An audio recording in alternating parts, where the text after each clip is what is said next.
दोस्तों, कभी सुना है कि सच्ची खुशी किसी दुकान में नहीं बिकती है? नहीं ना। वो तो तुम्हारे ही दिल के कोने में छिपी है, एक छोटी सी परी की तरह इंतजार कर रही कि तुम उसे ढूंढो।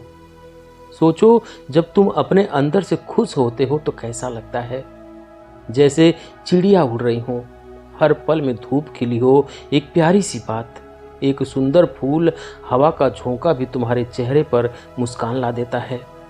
जिंदगी के झंझट चाहे जितने आए, तुम अंदर से शांत रहते हो। पर हाँ, अगर तुम खुशी को बाहर ढूंढोगे, पैसों में, बड़े घरों में, गाड़ियों में, तो हमेशा एक खालीपन रहेगा। वो चीजें कभी साथ नहीं देती, आती हैं और चली जाती हैं।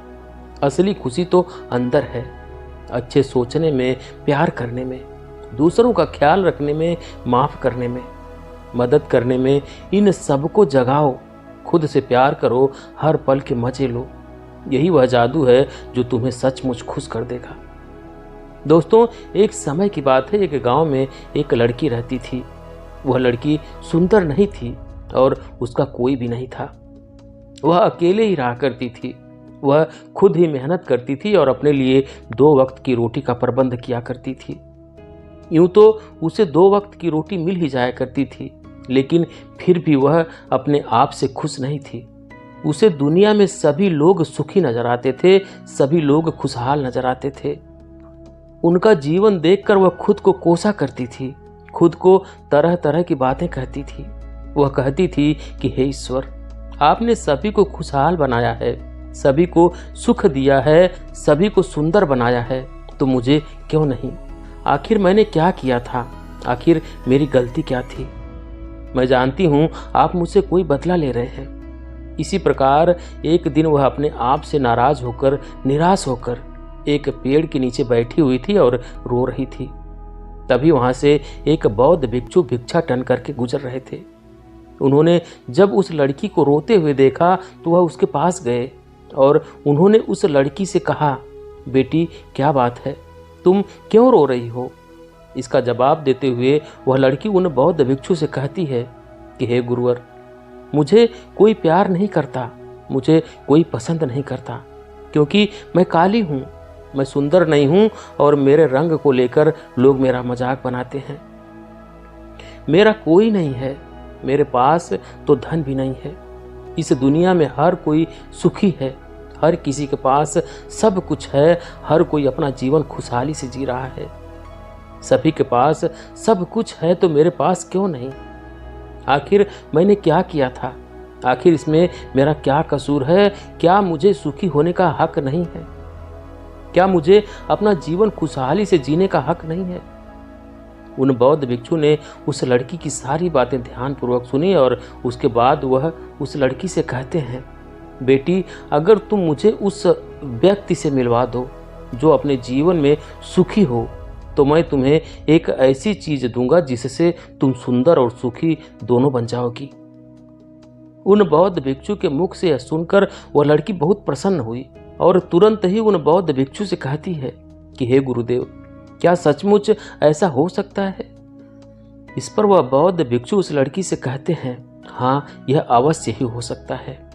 तभी वह लड़की उन बौद्ध भिक्षु से कहती है कि हे गुरुदेव, यदि यह सचमुच में संभव है तो मैं एक ऐसे आदमी को जानती हूँ जो बहुत सुखी है।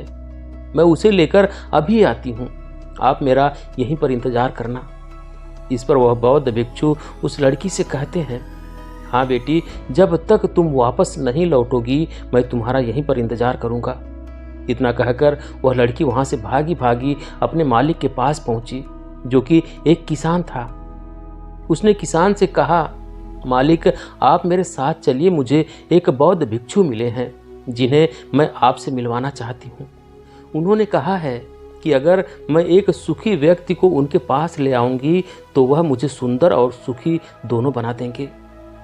उस लड़की की बात सुनकर वह किसान दुखी होकर उस लड़की से कहता है, मैं तुम्हें कहाँ से सुखी लगता हूँ? इस पर वह लड़की उस किसान से कहती है, मालिक, आपके पास तो सब कुछ है, आपके पास घर है, अच्छा खाने के लिए है, रहने के लिए अच्छा मकान है, आपका अपना परिवार है और तो और आपके पास धन भी है, तो आप दुखी कैसे हो सकते हो? इस पर किसान जवाब देते हुए कहता है, अरे मूर्ख, मेरी फसल अच्छी नहीं हो रही है, इसलिए उसके दाम भी अच्छे नहीं मिल रहे हैं और राजा को लगान भी देनी होती है। मेरे पास तो इतने पैसे भी नहीं हैं कि मैं फिर से अच्छे किस्म के बीज खरीद सकूं, और इस बार बरसात में मेरी सारी की सारी फसल भी खराब हो गई थी। अब तो मेरे हालात और अधिक खराब हो चुके हैं, और ऐसे हालातों में मैं सुखी कैसे रह सकता हूँ? जाओ किसी और को ढूंढो जो सचमुच सुखी हो।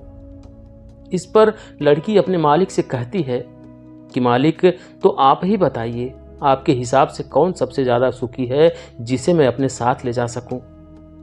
इस पर वह किसान कुछ देर सोच विचार कर लड़की से कहता है, मुझे लगता है कि व्यापारी बहुत सुखी है। उन्हें ना तो फसल उगाने की चिंता है और ना ही फसलों की देख रेख करने की। उन्हें तो बस फसल खरीदनी होती है और वह उसे कहीं से भी खरीद सकते हैं। और तो और वे अन्य चीज़ों का भी व्यापार करते हैं जिनका मौसम से कोई लेना देना नहीं होता, और वे लोग हमसे कहीं ज़्यादा अधिक धन भी कमाते हैं। लोग उनका आदर सम्मान भी करते हैं। मुझे तो लगता है कि वही सबसे सुखी है। तुम उन्हीं के पास जाओ। लड़की अपने मालिक की बात सुनकर वहां से भागी भागी एक व्यापारी के पास जा पहुंची और उस व्यापारी से कहती है, मालिक, आप मेरे साथ चलिए। मुझे एक भिक्षु मिले हैं जिन्हें मैं आपसे मिलवाना चाहती हूँ। उन्होंने कहा है कि किसी ऐसे सुखी व्यक्ति को ले आओ जो सचमुच सुखी हो, और उसके बाद वह मुझे एक ऐसी चीज देंगे जिससे मैं सुंदर और सुखी दोनों हो जाऊंगी। उस लड़की की आवाज सुनकर वह व्यापारी दुख भरे शब्दों में उस लड़की से कहता है, अरे हमारे जीवन में कहाँ सुख है? चारों ओर से तो हमें दुख ने ही घेर रखा है। चोर, लुटेरे, डकैत, हमें सबका ध्यान रखना पड़ता है। व्यापार में अभी बहुत घाटा भी चल रहा है, और तो और राजा हमसे अतिरिक्त कर भी वसूल रहे हैं, जिससे अब व्यापार करने में बहुत दिक्कत आने लगी है। हमें सुरक्षा भी नहीं मिल पा रही है। जीवन पर हमेशा कोई ना कोई संकट मंडराता ही रहता है। मुझे तो ऐसा लगता है कि मुझसे दुखी इस दुनिया में और कोई नहीं है। इस पर लड़की उस व्यापारी से कहती है, परंतु मालिक, आपके पास तो इतना धन है, आपके पास इतनी जमीन जायदाद है, आपके पास इतना अन्न रहने के लिए इतना बड़ा मकान है, और खाने पीने के लिए हर प्रकार की सुविधाएं हैं। इसके बाद भी आप दुखी हैं। बहुत अजीब सी बात है। मुझे तो लगता था कि आप बहुत सुखी होंगे। खैर, कोई बात नहीं। कृपया करके मुझे कोई ऐसा व्यक्ति बताइए जो आपके हिसाब से बहुत सुखी हो, जिसे मैं उन बौद्ध भिक्षु के पास ले जा सकूं। इस पर वह व्यापारी कुछ देर सोच विचार कर उस लड़की से कहता है, मुझे लगता है कि राज्य के अधिकारी बहुत सुखी हैं। वह सीधा राज्य से संबंध रखते हैं, उनके पास अधिकार है और वह धनवान भी हैं। वह चोर, लुटेरे और डकैतों से भी नहीं डरते, और वही लोग हमसे धन भी वसूलते हैं, और हमें उनके सामने उनके आदर में झुकना भी पड़ता है, और सभी लोग उनका बहुत सम्मान भी करते हैं। मुझे नहीं लगता कि उनके जीवन में कोई भी दुख होगा, और मुझे लगता है कि वही सबसे सुखी हैं। काश मैं भी राजा का एक अधिकारी होता, तो मैं भी अपना जीवन आराम से बिता रहा होता। इस पर वह लड़की उस व्यापारी से कहती है, मालिक, क्या आप किसी अधिकारी को जानते हैं? क्या आप मुझे उनसे मिलवा सकते हैं? मैं उन्हें अपने साथ ले जाना चाहती हूँ। अगर वह सबसे सुखी हुए तो मुझे बौद्ध भिक्षु कुछ ऐसी चीज देंगे जिससे मैं सुंदर और सुखी हो जाऊंगी। बताइए ना, आप मुझे किसी अधिकारी से मिलवा सकते हैं? मैं आपकी बहुत आभारी रहूंगी। व्यापारी को उस लड़की पर दया आ गई और उसने उस लड़की को एक अधिकारी से मिलवा दिया। लड़की ने अधिकारी से मिलने के बाद उस अधिकारी से कहा, मालिक, आप मेरे साथ चलिए। मुझे एक भिक्षु मिले हैं जिन्हें मैं आपसे मिलवाना चाहती हूँ। उन्होंने मुझसे कहा है कि अगर मैं एक सुखी व्यक्ति को उनसे मिलवा दूंगी तो वह मुझे एक ऐसी चीज देंगे जिससे मैं सुंदर और सुखी हो जाऊंगी। इस पर वह अधिकारी उस लड़की से कहता है, तुम्हें किसने कह दिया कि मैं सुखी हूँ? अरे, मेरे जैसा दुखी व्यक्ति तो इस दुनिया में और कोई नहीं होगा। तुम्हें नहीं पता, लेकिन हम पर कितना दबाव होता है। हमारे ऊपर कितनी जिम्मेदारियां होती हैं। हमें हर एक आदेश को पूरा करना होता है और वह आदेश भी इतनी आसानी से पूरे नहीं होते। उनके लिए हमें कितनी मुश्किलें उठानी पड़ती है, कितनी दिक्कतों का सामना करना पड़ता है। राजा कुछ भी आदेश पारित कर देते हैं और उसे हमें लागू करना पड़ता है। जनता का गुस्सा और तरह तरह की मुश्किलें, सभी परिणाम हमें ही झेलने पड़ते हैं। और तुम्हें लगता है कि मैं सुखी हूं, ऐसा कुछ भी नहीं है। अगर वह भिक्षु तुम्हें सुखी कर दें तो तुम उनसे मुझे भी मिलवाना। मैं भी तो सुखी होना चाहता हूं। मुझे भी अपना जीवन खुशहाली से बिताना है। भला अधिकारी बनकर मुझे क्या मिला? रोज रोज तरह तरह के तनाव।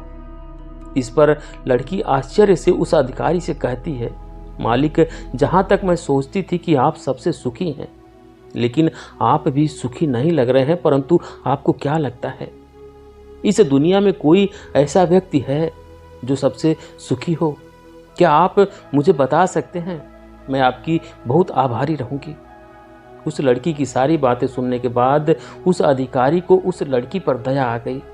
उस अधिकारी ने उस लड़की से कहा, देखो, मुझे तो ऐसा लगता है कि इस पूरे राज्य में केवल एकमात्र व्यक्ति ही सुखी है और वह है इस राज्य का राजा। मुझे तो केवल वही सुखी लगते हैं। उन्हें किसी की सुननी नहीं पड़ती। वह नियम बनाते हैं, आदेश देते हैं, सुरक्षा कर्मियों से घिरे रहते हैं और सब उनके सामने झुकते भी हैं। ना उन्हें धन की कमी है और ना ही जमीन जायदाद की। सारी धरती को उन्होंने जीत लिया है। वह सबके मालिक हैं और सबसे उच्च वही हैं जो एकमात्र सुखी व्यक्ति हैं। काश मैं भी किसी राजा के घर पर जन्मा होता तो आज मैं भी बहुत सुखी होता। उस अधिकारी की यह सारी बातें सुनकर वह लड़की उस अधिकारी से कहती है, मालिक, आपसे एक विनती है, क्या आप मुझे एक बार राजा से मिलवा सकते हैं? कृपया कीजिए, आपका बहुत एहसान होगा। बस एक बार राजा से मिलना है। मैं उनसे कुछ पूछना चाहती हूँ। लड़की का चेहरा देखकर अधिकारी को लड़की पर दया आ गई। उसने कहा, चलो ठीक है, मैं अभी राज दरबार ही जा रहा हूँ। एक काम करो, तुम भी मेरे साथ ही चलो और वहाँ पर राजा से तुम्हें जो भी पूछना है तुम पूछ लेना। इतना कहकर वह अधिकारी उस लड़की को राज दरबार ले गया।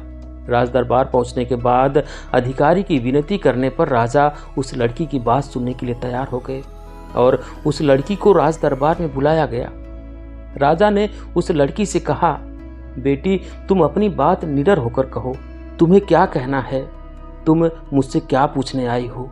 इस पर वह लड़की थोड़ा घबराते हुए, थोड़ा डरते हुए राजा से कहती है कि हे राजन, मैं एक संपूर्ण सुखी व्यक्ति को ढूंढ रही हूँ। मुझे एक भिक्षु मिले हैं और उन्होंने मुझसे कहा है, यदि तुम कोई ऐसा सुखी व्यक्ति मुझसे मिलवा दो तो मैं तुम्हें एक ऐसी चीज़ दूंगा जिससे तुम सुंदर और सुखी दोनों हो जाओगी। काफ़ी लोगों से मिलने के बाद मुझे यह पता चला है कि आप ही हैं जो इस दुनिया में एकमात्र सुखी व्यक्ति हैं। तो क्या आप मेरे साथ उन भिक्षु से मिलने चलेंगे? आपका बड़ा एहसान होगा। राजा उस लड़की की बात ध्यानपूर्वक सुनता है और उसके बाद जोर जोर से हंसने लगता है और उस लड़की से कहता है, अच्छा, सबकी तरह तुम्हें भी लगता है कि मैं इस दुनिया का सबसे सुखी व्यक्ति हूँ, लेकिन यदि कोई मुझसे पूछे कि इस दुनिया का सबसे दुखी व्यक्ति कौन है तो वह मैं ही हूँ। मेरे पास नींद नहीं है, मेरे पास आराम नहीं है, मैं आराम से सो नहीं पाता। अंगरक्षक हमेशा मेरे आसपास रहते हैं, उनके बिना मैं अकेले कहीं जा भी नहीं सकता। जरा सी आहट होती है तो नींद टूट जाती है। डर हमेशा लगा रहता है क्योंकि मेरे दुश्मन मेरे घर में ही रहते हैं जिनका मुझे पता तक नहीं। कौन कब और कहां से मुझ पर वार कर दे कोई नहीं कह सकता। यहाँ बैठे सभी लोग मेरे दुश्मन ही तो हैं, वे सभी मेरे शत्रु हैं। यहाँ पर बैठा हर एक व्यक्ति मेरे राज दरबार का ही है, किंतु मुझे सब पर शक करना पड़ता है। हर एक सांस मुझे भारी मालूम पड़ती है। इतने बड़े राज्य की जिम्मेदारी उठाना इतना आसान नहीं है। तुम्हें लगता होगा कि राजा के पास तो सभी ऐशो आराम है, धन है, दौलत है, जमीन जायदाद है, उनके पास किसी चीज की कोई कमी नहीं है और इस हिसाब से तो उन्हें सुखी होना ही चाहिए। किंतु मैं तुम्हें बता दूं कि यह सब सुख नहीं देते। इस पर लड़की राजा से कहती है कि हे राजन, क्षमा कीजिएगा, परंतु यदि सुख धन दौलत नहीं देती, राज्य नहीं देती, जमीन जायदाद नहीं देती, ऐसो आराम नहीं देती, तो क्या हुआ?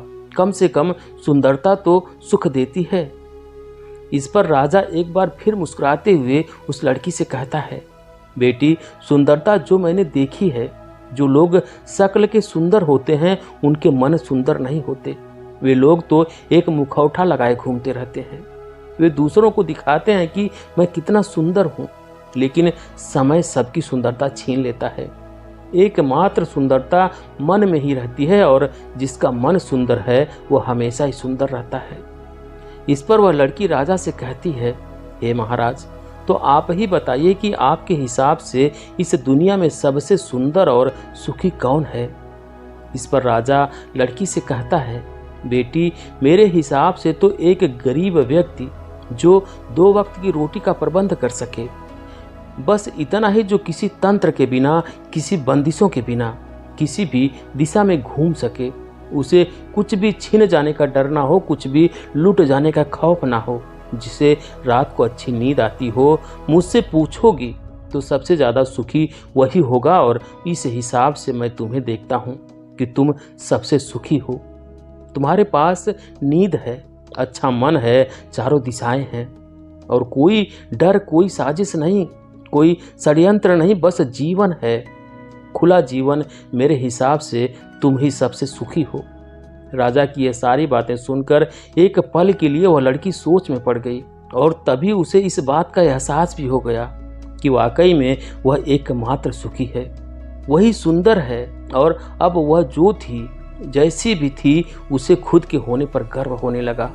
वह पूरे दिन यहाँ वहाँ भटकते हुए आखिरकार थक हार कर, लेकिन संपूर्ण सुख लिए, वह चेहरे पर मुस्कान लिए प्रकृति से बातें करते हुए वह उन बौद्ध भिक्षु के पास वापस लौटी, और उसने उन बौद्ध भिक्षु से कहा, गुरुवर, मैं यहाँ से गई थी तो मुझे लग रहा था कि मैं ही सबसे दुखी और मैं ही सबसे बदसूरत हूँ, लेकिन यहाँ से जाने के बाद जैसे जैसे मैं लोगों से मिलती गई, मुझे यह एहसास होने लगा कि इस दुनिया में सबसे सुखी व्यक्ति तो मैं ही हूँ।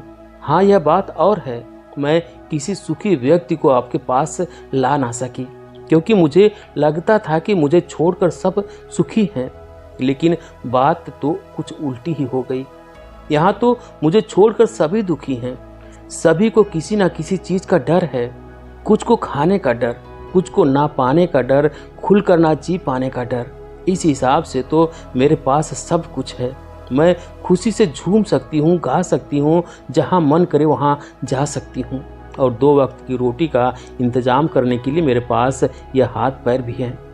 मुझे किसी चीज़ का कोई गम नहीं, मेरे पास ऐसा कुछ नहीं जिसके खोने का डर मुझे सताए। इस पर वह बौद्ध भिक्षु उस लड़की से कहते हैं, बेटी, आखिरकार तुम्हें वह सुंदरता और सुख मिल ही गया, सबसे तुम सुंदर और सुखी हो। यह कहकर वह बौद्ध भिक्षु वापस अपने आश्रम लौट गए, और वह लड़की भी अब जान चुकी थी कि वही सबसे सुंदर और सुखी है। अब उसे किसी बात का कोई गम नहीं था। कभी अपने आप को अब वह कोसा नहीं करती थी, बल्कि वह अपने आप में हमेशा खुश रहती थी, हमेशा मस्त रहती थी। दोस्तों, हमें भी ऐसा ही लगता है कि हमारे पास कुछ नहीं है और सामने वाले के पास सब कुछ है।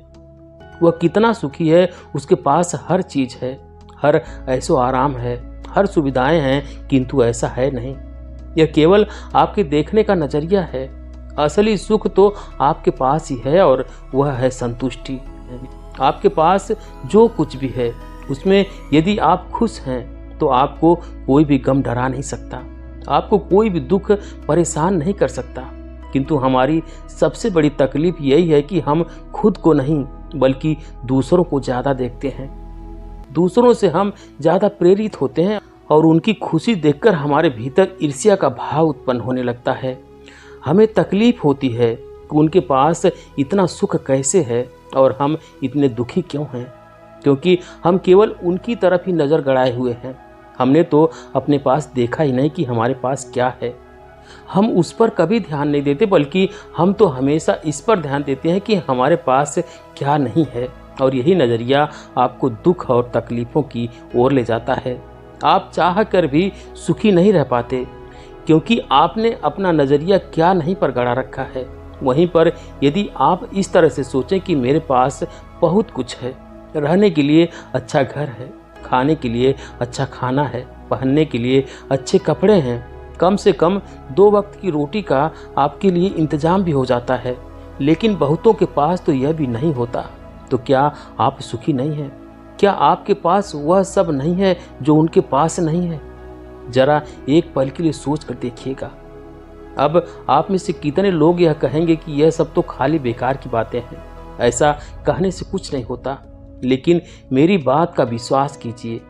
बस एक बार के लिए आप 24 घंटे के लिए यह प्रण कीजिए कि आप केवल सकारात्मक सोचेंगे और अपने जीवन में हो रहे सकारात्मक विचारों पर ध्यान देंगे, सकारात्मक घटनाओं पर ध्यान देंगे। आप देखेंगे कि वह दिन आपका बहुत अच्छा बीतेगा और उस दिन आप बहुत अच्छा महसूस करेंगे। आप जिस कार्य में हाथ डालेंगे वह कार्य पूरा भी कर सकेंगे। आप उस दिन जैसा चाहेंगे वैसा कर पाएंगे। क्या आप अपने आप को चुनौती देने के लिए तैयार हैं? क्या आप 24 घंटे केवल अच्छा सोचने के लिए तैयार हैं? तो दोस्तों, आपने आज के इस वीडियो से क्या सीखा वह मुझे आप कमेंट में बता सकते हैं। इसी के साथ में उम्मीद है कि आपको आज की वीडियो पसंद आई होगी, तो इस वीडियो को उस इंसान को ज़रूर शेयर करें जिसे यह कहानी सुनने की ज़रूरत है, और उसी के ठीक बाद चैनल को सब्सक्राइब करें। तो चलिए फिर मिलते हैं ऐसी एक और नई वीडियो के साथ, एक नए मैसेज के साथ। तब तक के लिए अपना ख्याल रखें। धन्यवाद।